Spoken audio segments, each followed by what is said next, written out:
안녕하세요. 매일 새로운 사연을 전하는 읽어주는 사연 라디오입니다. 구독과 좋아요, 많은 공유 부탁드립니다. 오늘의 사연 시작하겠습니다.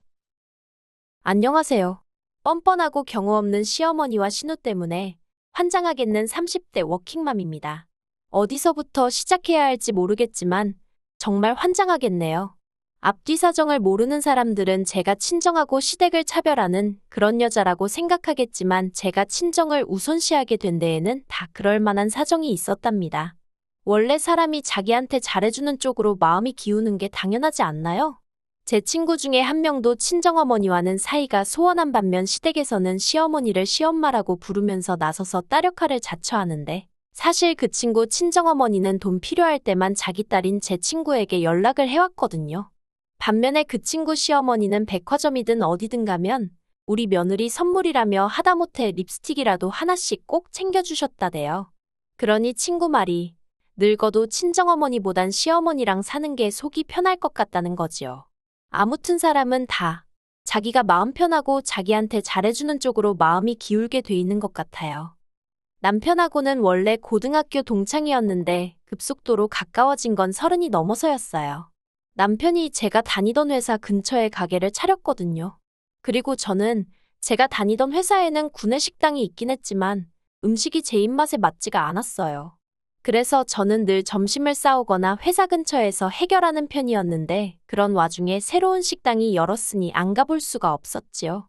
그렇게 남편이 하는 식당인 줄 모르고 방문했다가 주인인 남편을 알아봤고 그 일을 계기로 빠르게 가까워졌네요. 저희는 2년을 연애하고 결혼을 약속하게 되었는데 그건 일단 남편 나이가 저보다 2살이 많아서 당시 이미 33이었거든요. 아이 욕심이 있었던 남편은 하루빨리 결혼해서 신혼은 건너뛰고 아이를 갖기를 바라는 눈치였어요. 하지만 저는 달랐습니다. 남편과 적어도 1년 정도는 둘만의 시간을 즐기다가 이후로 아이도 갖고 남들 하는 건 저도 소위 흉내는 내보고 싶었달까요. 그리고 저희는 이런 이견차를 좁히지 못한 상황에서 식을 올리고 신혼여행에 갔다가 허니문 베이비로 지금의 딸을 갖게 되었습니다. 남편은 무척이나 기뻐했지만 저는 제 계획과는 많이 달랐기에 솔직히 놀란 마음이 더 컸어요. 하지만 어쨌든 찾아온 생명이니 이내 기뻤고 감사했지요. 그렇게 저희는 부모가 되었습니다. 그런데 문제는 제가 다니던 회사가 그렇게 작은 회사는 아니었음에도 불구하고 임신과 출산에 매우 인색한 제도를 가지고 있었다는 거예요. 그래서 사실 남편에게 말은 안 했지만 이직을 하고 임신을 하면 좋겠는데 하는 생각도 있었고요.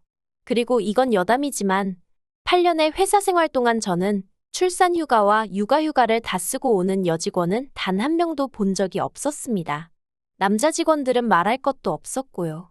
그래도 그동안 직장에서 보여준 제 퍼포먼스가 나쁘지 않았던 덕분에 출산 휴가는 그럭저럭 3개월 꼬박 다 쓰게 되었어요. 그런데 문제는 육아휴직이었습니다. 저에게 주어진 시간은 1년이었지만 제가 생각했을 땐 무조건 3개월 안에는 복귀해야지. 안 그러면 승진을 걱정할 게 아니라 아예 자리가 없어질지도 모른다는 생각이 들대요.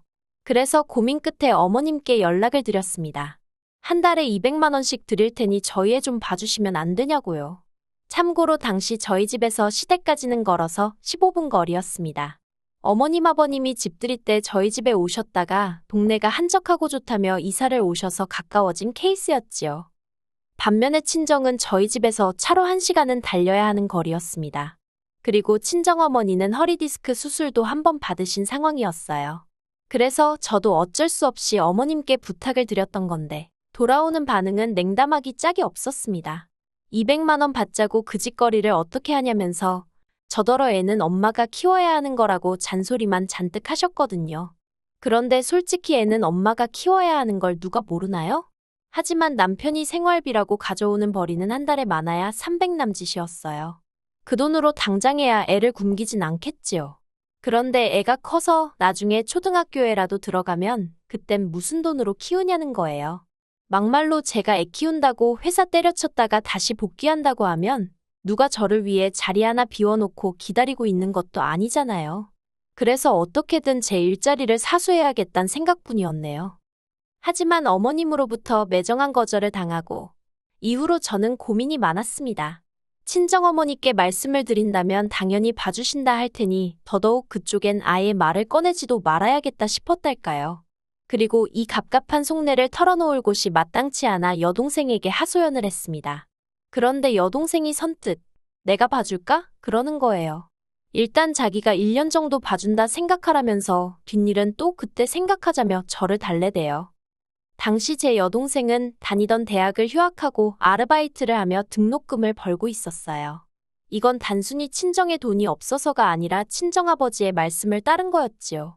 직접 돈을 벌어서 대학 등록금을 한번 내보면 저희가 얼마나 비싼 수업을 받고 있는지 실감이 날 거고 그러면 학업에 더 열중할 수 있을 거라면서요. 그리고 솔직히 저도 여동생과 마찬가지로 대학교를 다녔고 당시 휴학도 2번이나 해가며 아르바이트로 등록금 대부분을 마련했었는데요. 처음엔 그런 친정아버지의 엄한 교육 방식이 이해가 되질 않았지만 지금은 무척이나 감사하게 생각하고 있어요. 아무튼 그렇게 여동생에게 아이를 맡기고 저는 회사에 복귀했습니다. 회사에서는 말로는 뭐하러 이렇게 빨리 복귀를 했냐며 놀라는 눈치였지만 한편으론 상사가 흡족해하는 게 느껴지더라고요. 그래서 내가 옳은 선택을 했구나 싶었지요. 그리고 저는 복귀 후 6개월 만에 승진에 성공했습니다. 모든 게 여동생 덕분이란 생각이 들 만큼 정말 고마운 마음뿐이었어요. 그래서 작은 명품백을 하나 선물했네요. 그런데 제가 제 여동생에게 명품백 선물했단 소식을 들은 신우가 저에게 서운하다며 연락을 해왔어요.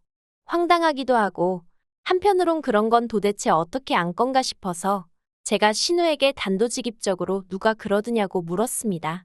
그랬더니 신우가 누구겠어 하더니 저희 남편이 그랬다는 거예요. 황당해서 그 길로 바로 남편에게 전화를 걸었습니다.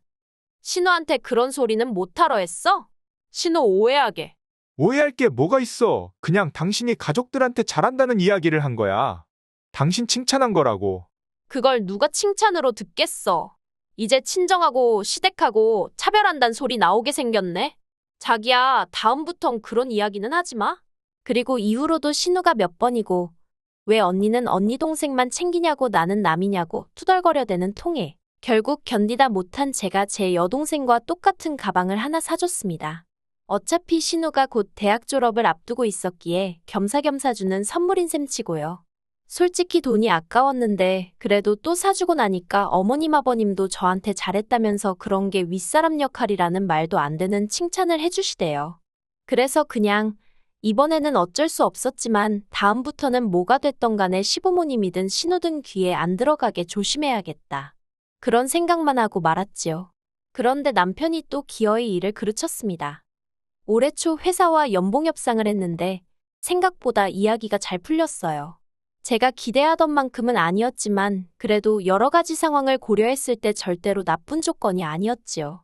그리고 저는 평소에 저라면 연봉이 오른 만큼 저축을 생각한다던가 미래의 어떤 돌발 상황을 대비하기 위해 아껴두려고 들었을 텐데 어쩐 일인지 이번만큼은 뭐에 씌인 것 마냥 꼭 저를 위해서 쓰고 싶더라고요. 그래서 무엇을 할까 고민하다가 차를 새로 뽑아야겠다는 생각을 하게 되었습니다. 사실 원래도 타던 차가 없던 것은 아니에요. 심지어 그 차를 사고 1년도 안 돼서 식을 올렸기 때문에 앞으로 타려면 몇 년이든 더 탈 수 있는 상황이었지요. 그때도 뭔가 씌인 듯해서 사느라 전부 현금으로 샀었고요. 그런데 또 차를 사고 싶더라니까요.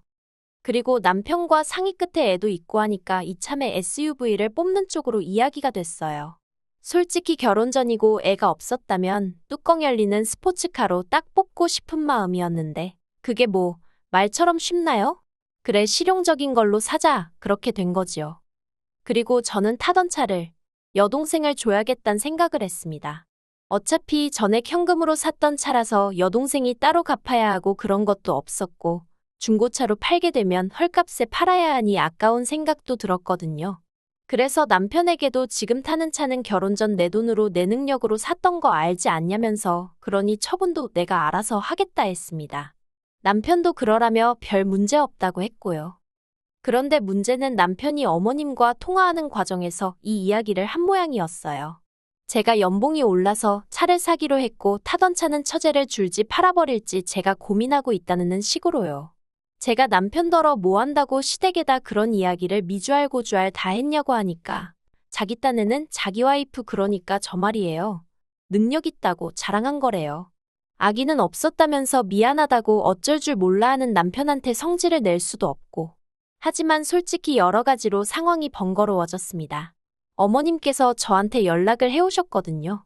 하시는 말씀이 타던 차는 사돈 처녀 주지 말고 시누이 주라대요. 솔직히 좀 황당했어요. 뜬금없이 왜 신우 이야기가 나오는 건가 해서요.